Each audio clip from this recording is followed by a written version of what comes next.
So ayan, ka 5'9", mga kakosmi. Sarap gadlagi, sarap talaga mag-duty dito, mga ka 5'9", mga kakosmi. Mas masarap dito ang duty kaysa sa mga mall dyan, na laging nakatayo. Kami dito, nakatayo, paupo-upo. Tapos, pag makachempo kami, malapit ang dagat, beach, maraming chicks.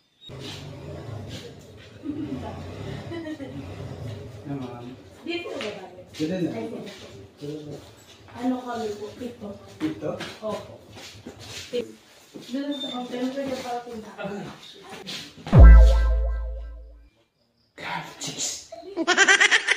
Maraming nag-ano dyan, no? Nangingisda at nakakapaghingi kami. Binibigyan kami ng kusa. Hindi pala hingi, kundi binibigyan kami ng kusa. Yan, tinatanggap namin. Yan, ulam na. Oo, yung mga namamana dyan, binibigyan kami ng ulam. Tapos, may tanim pa kaming bayabas, oh. Pag namunga, mag-harvest kami. Ayun, makakapag-uwi ng malalaking bayabas. Kaya hayahay ang buhay dito.